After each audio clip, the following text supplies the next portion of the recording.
I know it's super late in the year to be making a board review video, but I just had to. I've now fully tested this board on side hits and powder, and it freaking rips, and I just had to talk about it.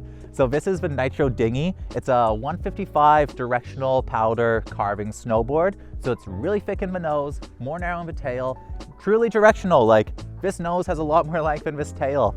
I'm riding bindings reference stance like 21 inches, a little bit further on the front foot than the back foot, just because I needed to do that in order to get my stance, and I had plenty of extra nose to work with.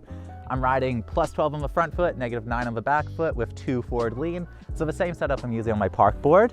And there's a few things that I was worried about when riding a board like this. It's my first like powder directional board to this extent, and it's super wide. I have pretty small feet, only 8.5 feet, so I was worried if a wide board was going to make things a little tricky. So let's talk about that first. So the fact that this board is wider gives a few advantages. Wider board means you'll be able to rail turns in, way more aggressive, get deeper into the snow because you don't need to worry about your toes or heel cup gripping the snow and like throwing you off.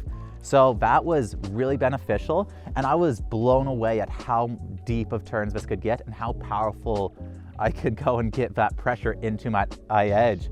Like, I was trying to demo mistakes for a carving tutorial, and I legit had a really hard time going and kicking out the heel edge of this thing or the toe edge. Like, when you go and set this thing on a line, it wants to hold it. What's an experience I've never had on a snowboard before. And that's really has to do a lot with how wide it is and also how stiff it is. This thing frickin' charges. Makes it really tough to do like butters. I don't think this would be a great rail board. It's pretty directional and pretty wide, so rail seems like it'd be a little bit funky.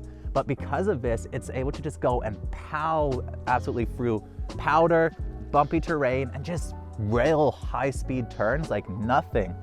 I ride a lot of park boards, and I was blown away that I could put this thing on and it'd feel equivalent to a park board, even though the shape's so different. The shape though is actually really beneficial for a lot of freestyle and like backcountry principles. I was worried the shorter tail was going to affect my pops, make it so I don't have like that extra range of motion, that extra surface to go and like generate ollies off of. But the short tail actually has so many advantages I never really conceived of.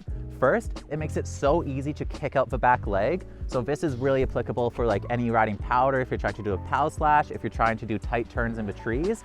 And where I really found it so beneficial is on cliff jumps. Like oh my God, whoa. Anyway, really tech cliffs where you have to go in sniper landing. For that, I like to pivot around my back foot and then like go from that point and drop in on it. And I was able to do this way more than I ever could on my park board because that tail was shorter. So I could pivot over my back foot a lot easier. And that was really good for navigating really tight, like high critical terrain. Just gave me more board control and just let me move it how I wanted to move it. What was so beneficial. And the shorter tail is actually better for popping off of like side hits and cliffs, I think. A longer tail, in theory, lets you go and utilize more of the flex of a board, more of a like channeling your power through.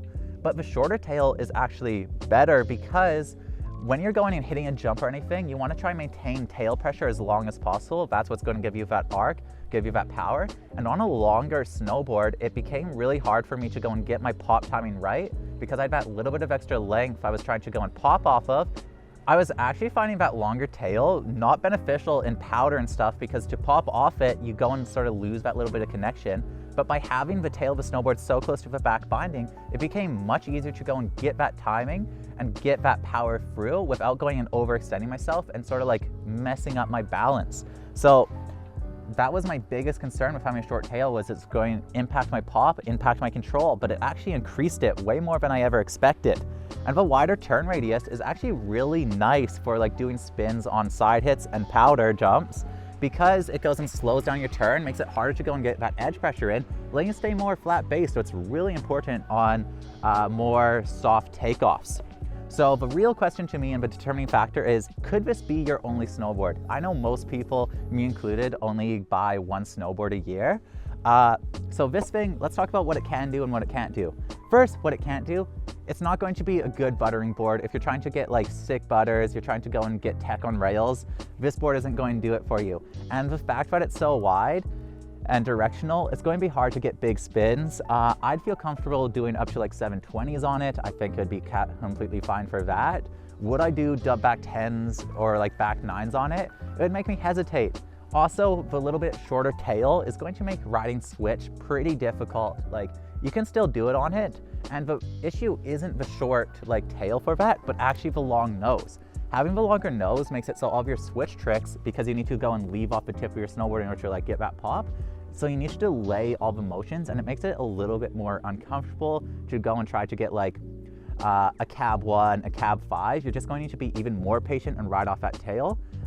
You could go and work around it, but that's definitely something you need to work around. So if your main focus is just riding park, doing butters, and just like a soft board, this board isn't for you. What this board is for is absolutely charging anywhere on the mountain. This board is so fast. On the POW days, I was passing people on the flats, and I was charging through even the deepest, heaviest of snow. It's the first time I've been on a board and it's been deep snow, flat section, and like, I got this and just go through. Because it's so wide, it just carries speed like I couldn't believe. And the fact that it's so stiff makes it awesome for going and charging through any chop and just charging through like any deep snow. It's just powerful. You don't need to worry about this board warping and bucking you.